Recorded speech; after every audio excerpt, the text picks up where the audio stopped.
C'est un plaisir, il y a un artiste le roi la Ferrego là où a innové toujours ça la makambo ya sika et a une lelo ça innové les biso acoustique donc au batu lelo pe ba comme le kaba beta ba acoustique na bango c'est encourageant quand même hein. Et lelo na yo ki pe ke batu pe ba komi ko beta ba acoustique na bango donc ezaka innovation les pas d'innover balanda na bango eza problème te balanda lo malamu donc Kola liboso yo lekaki na balabala na biso nene folelie tamboli ya modela mbinzo nakokaki te mpe nafrotaki maboko na nga na miso mpona tala vraiment soki na nango azalaki koleka mbi présidence te motive kanga lokola bamama katolike soki baza kosambela maria liboso akole na ye oyebisanga soki ozaleka Marie Madeleine to mpe kuzina Jésus mpo bandokoma na ngai bula bachase koma kolokana na kona ngai tobitide koseko esalaka se na fami na bino mbenge je souffre d'une maladie babengi kombo amour ntango namonaki ndenga nazwaki guérison olobaki na nga tokoboyana te.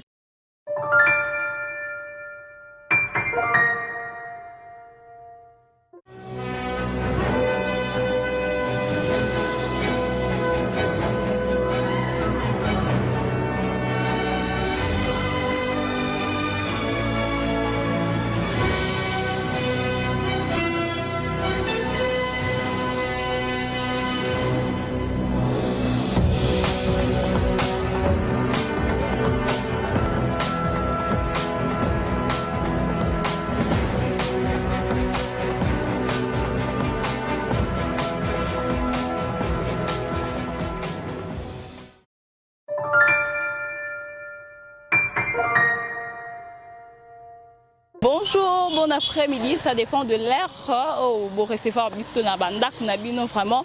Merci nabino tout bosuli baku yolanda ma référence télévision, bon s'abonner massivement na chaîne biso ma référence TV.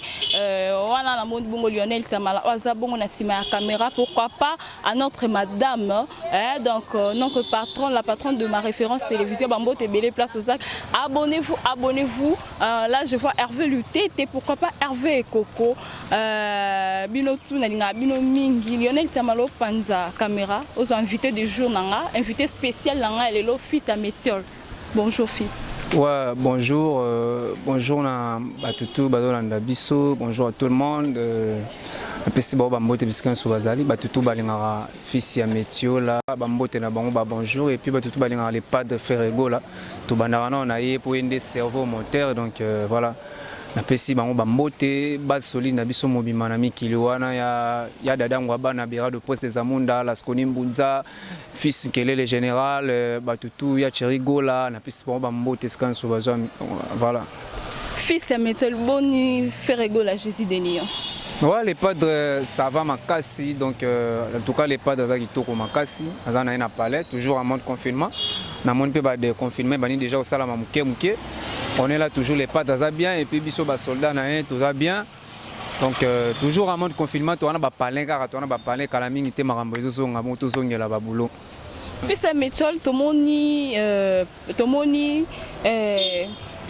Ferrego la outiko ça la biselo comment pour la confinement acoustique voilà merci Ferrego la outiko ça la acoustique o epesi pitopal to moni ba musicien belé le quoi Ferrego la sali acoustique bango pe ba bimisi sous ba acoustique na bango c'est londenge et kendeli quand même pour na yo kolo banini pour na président na Ferrego la.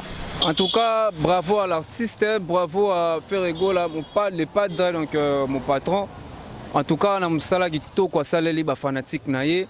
Il y a acoustique wana en tout cas et comme on est acoustique et kangi lelo kangi mikili et kangi partout Angola partout ba tozo benga pour acoustique wana kangi donc c'est un plaisir il y a un artiste le roi la Ferrego là où azo innover toujours ça la makambo ya sika et a une lelo ça innover les biso acoustique donc au batu lelo pe ba comme le kaba beta ba acoustique na bango c'est encourageant quand même hein. On les encourage ba beta ba acoustique na bango acoustique en tout cas ça va vraiment consommer bien à l'artiste en tout cas ils a vraiment consommé partout, même na partout na ndaku na yoka yango na car partout na ndaku, donc acoustique tout ça la msala nango.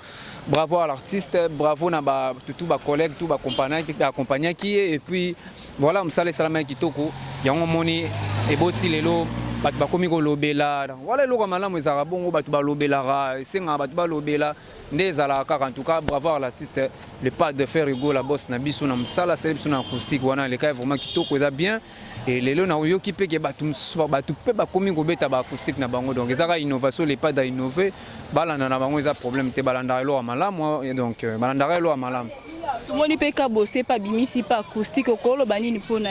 En tout cas batu balanda ra lo malamu balanda rango, donc voilà c'est lo malamu. Merci quand on n'a pas de pour ça innover lo malamu batu ba komo landango, c'est bien, c'est bien. OK fils ya Métiol naza bongo na musicien lo koni nokosa ela bato elo ni okoyembela ba mpo baozela fils ayemba po oyemba bien okosela ba ona neti nini po avato kota na masolo na biso vraiment. Mokola liboso yo lekaki na balabala na biso nene folelie tamboli ya modela mbinzo nakokaki te mpe nafotaki maboko na nga na miso pona tala vraiment soki na nango azalaki koleka mbi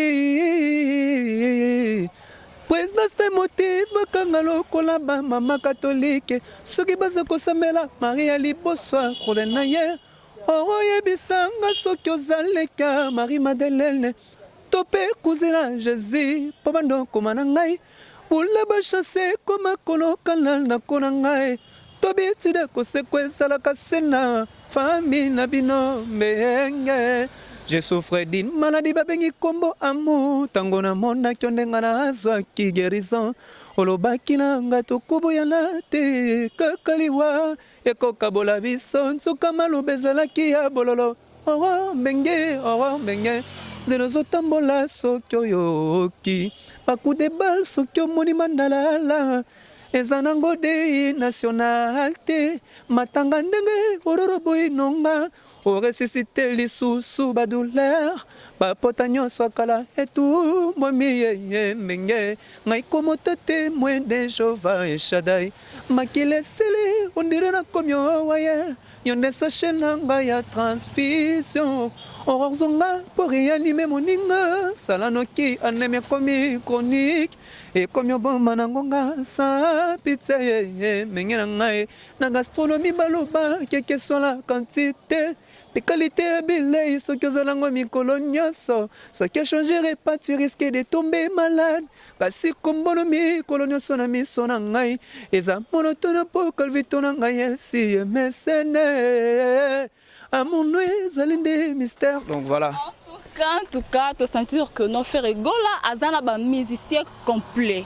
Donc musicien o appelle ça ramakambo. Mais fils et métier là tant yo moko oyembara. O santaka ke zoyemba ki fils et métier là to oyembara musicien moko boy o ya munene o yo envia.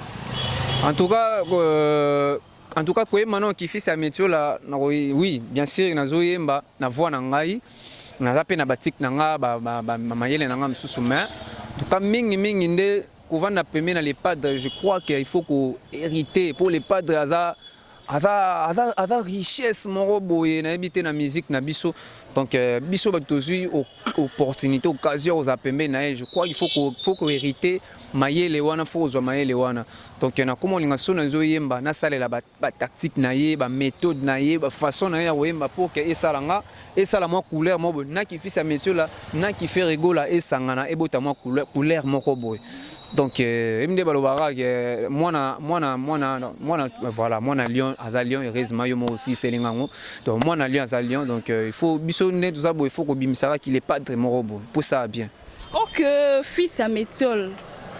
Tu comprends tes fils à métiol la vitesse stabilité mais dans l'orchestre non ba pe sur album té. Ba pe sur non nzembo té pardon. Mais ce par rapport déjà bibi. Te bibi te ba pe singa nzembo. Non ba pe sur non le côté marché té mais tout mon fils à métiol mutu ko yé bien mutuka bien banine ba vitesse mo weza noni. Ezaka kozala pembeni ya mutu pesaka makambo pour les pas de kozala pembeni na ye les pas d'apesaka makambo c'est-à-dire apesaka visibilité apesaka koyebana apesaka succès apesaka nyonso donc le padre kozala na opesa mayela koyemba musique azopesa nyonso moi le padre lelo nga na bengaka formateur padre eza formateur azoforme biso esprit wenge na esprit tout monsieur faut kara bien monsieur faut kovanda na pala bien so paye pala te faut foutre la pala bien musicien il faut donc si c'est ça conseil les pas d'appeler Sarabiso yango moni to meka kobunda et puis fils Ametiola da quand même soldat oyo azobundela les padres et puis a oumeli et pas les padres tout ça toujours là les padres apesi lelo makambo fils Ametiola beso makambo po to fanda pembeni ya muto ya grand aza na l'art aza grand leader aza donc aza na qualité belé donc je pense que so les musiciens faire directement il faut so bi o musicien faire yo mo so money faut ba o musicien faire solo donc utala patron na biso tambola na Ferrari patron na biso dona rotanga ba carte tout ça carrément so money musicien na il faut mona ke o pe musicien faire donc fils Ametiola pas tambola na Benz donc voilà ba jeune le roi biso le na ba kin ko rouler na ba Benz a boy non na invité quoi alors merci na les padres yem ta sala na biso to zala merci na les padres yem ta pesa ba opportunité donc stabilité fils Ametiola les araka pour naza pembe na les padres musala na nga ezo futa ngai donc musala ezo futa do vanda pembe na les padres ta makamara mutema ya mawa ala papa social nde to bengaka les padres vraiment za social do kabola libia benga ngo kabola lipa donc do kabola lipa na ba petit na ye yango moni ezo créer moi stabilité mo fils Ametiola pe a 8 ans na orchestre les lopé a commis nenga commis bon bien que toujours évoluer toujours tant que chanceux ouya et aux a sous volé sous voilà na promettre bateau en tout cas on a tous lango vraiment na maboko yo fongwama fils Ametiola le temps yo za la pembe na le padre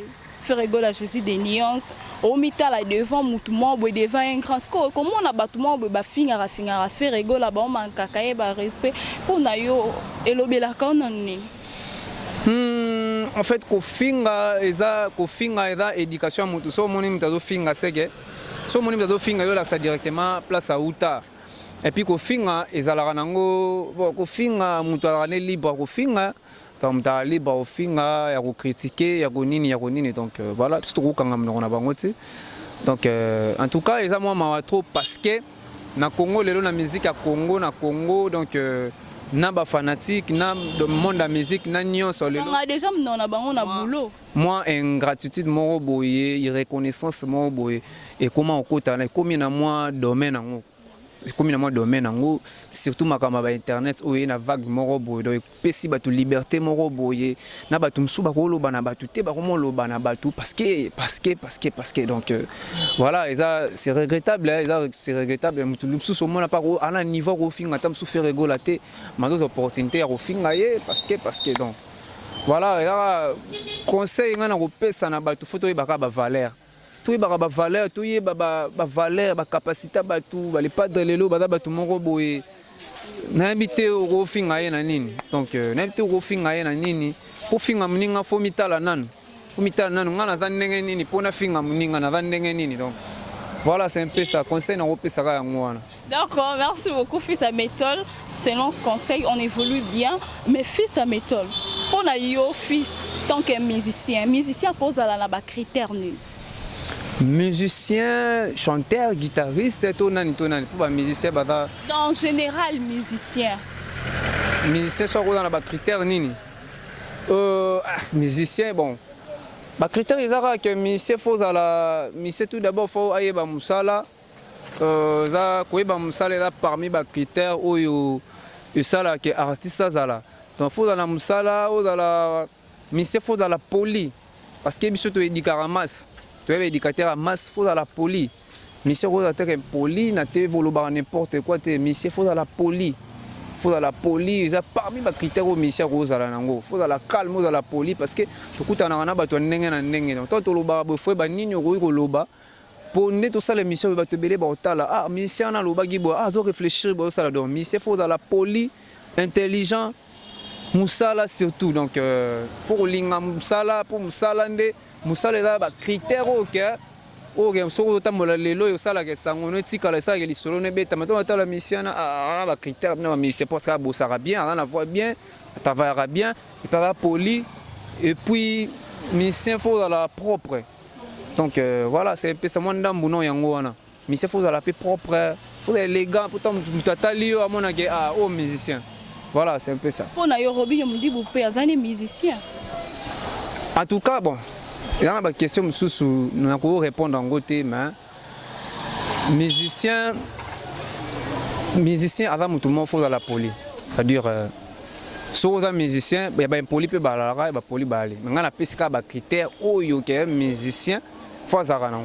Donc si vous êtes en côté, vous êtes Mouyemba kana yo pe kaka mais vous êtes musicien. En tout cas, critères on a tangi, si vous êtes en côté, si vous êtes en côté, vous êtes musicien incomplet. Donc voilà, c'est un peu ça. Mais au quoi juger les Robin Mundi Bundeni parce que jusque là Azo continue toujours na ba dur naé à lobby a manqué faire ego na autre l'émission il y a même pas 4 jours. Oh, en tout cas et ça l'a bien surtout beti lisola chanson nanga Pinzoli titre nango. Donc na nzembo mo na sala nzembo ebima to emba na les padres titre nango da Pinzoli. Donc chanson na habité. Ba fanatique na biso en tout cas basé là. Tango ko bima, ça dit ngana oyemba boino question na ito yo katam yemba le pas da yembi en tout cas on a dévoilé ngoté on a dévoilé ngoté na place nango nango c'est présenté ba tuna ba solo vocal na sala déjà talaka na ba solo vocal na sala na ba Jack Pemba na yoki balobi olingyo boya ngai na yoki balobi dadi mavungwe na yoki balobi olingyo boya ngai nayoki balobi olingyo chasenga na motema na yo eloko nini nasalaka te na bolingo mplina lubika bambula boni na swana mpona bolingo yali kalamai edi makitosh kolinga te nga na miboma mpona lia pemba kolinga te nga na miboma kovoma mbwene kolinga te nga na miboma laskoni mbunza kolinga te nga na miboma mpona lia pemba esika ozali iwe bakangana kaka yo omotema songa na bika alia pemba oya chake pemba Jonathan bolingi pangi Dide Kalema Guillaume Vanga Christian Louinama Serge Bouyika le correcteur. Donc voilà bah na bona sanga yo excellence papi et piana oya bibia ke bolinga uta banda momona bono kola kisana batoke oboinga Chimene la Krao, Anto, Esaïe, Joël Koufler. Donc c'est un peu ça. Tout bas c'est là vraiment en tout cas tout ça dans studio donc on est habité on est dans boucler dans masolo nzembo. Donc sur la question c'est aller au baxi après to chiter dans nzembo pour yangonde bena yangonde bena c'était. Nangai elo nini question nanga suka poto chiter fils à méthode elo nini les ayo na monde musical. O ça là yo passe otile elo yo ka non ça là yo passe. Dans le monde musical en général, musique à Congo ou bien. En général, et ça là yo défaut. La musique à Congo, et là ça là pas si ou puis na comment déranger ngam ke daka irreconnaissance na irreconnaissance voilà. Irreconnaissance par rapport à banane bazo. Reconnaître les sous ba valeur ya batuté. C'est ça, bazo reconnaître les sous ba valeur à batuté. Donc voilà, c'est ça. Et là comment déranger ngam na musique, surtout na musique à Congo.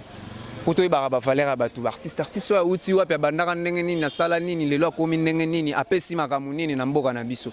Donc voilà, c'est ça. Puis c'est métier elo nini yo ma na musique congolaise. Elo ko ya sika oyo apporta oyo nango comme en plus na musique congolaise. Kasi ba na nzembo nanga. Ba na nzembo nanga. Ba na nzembo nanga. Pona memelo ko fuza nzembo mobimbo yemba oyembeli biso peseli biso makambu donc.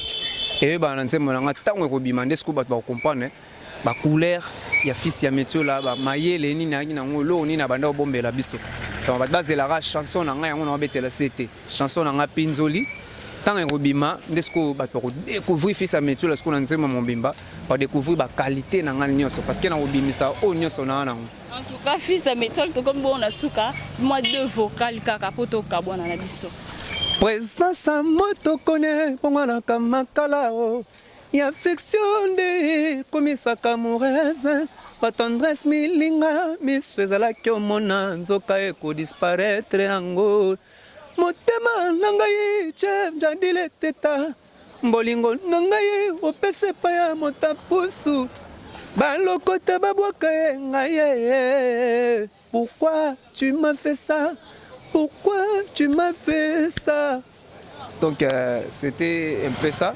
Pas de retenir que tout ça na préparation album, tout ça na studio. Donc dès qu'on va déconfiner tout a tout là vraiment ba boulot. Donc c'est les moments où tout nyonso là na posa bima na chanson ya fils Ametio là et puis album à part chanson na ba solo vocaux na na kati. Donc ya mutu nyonso na posa bima na kati ya album na biso na part ya fils Ametio là. Donc c'est les moments où on contacte fils Ametio là na ba page na nga sur les réseaux sociaux ezali. Instagram na nga fils Ametio là 99 et puis page na nga Facebook fils Ametio là officiel.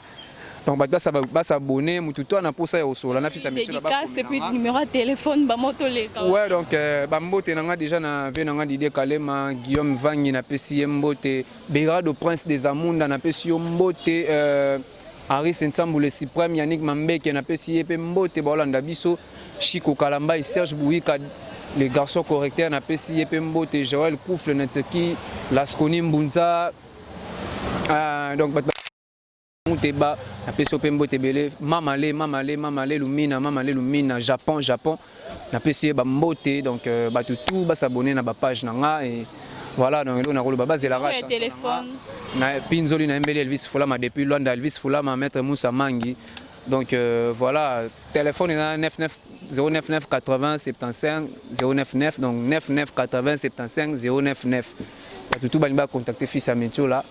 Donc voilà, c'est un peu ça. C'est la raison pour la makalami. Oui, si on peut s'abonner à la chaîne Nabiso ma référence télévision. Donc tous s'abonner et belé na chaîne Nabiso ma référence TV donc ma référence TV. Tous s'abonner belé pour que tous auront des informations sur le domaine monde musical et puis Marambutu. Donc je pense que tout ça là ça la belle émission. Attends nzembo bima tout ça là ça la lisusu donc. Bah tout s'abonner à ma référence TV. Tout ça là bien pour que vous a réformer. Merci.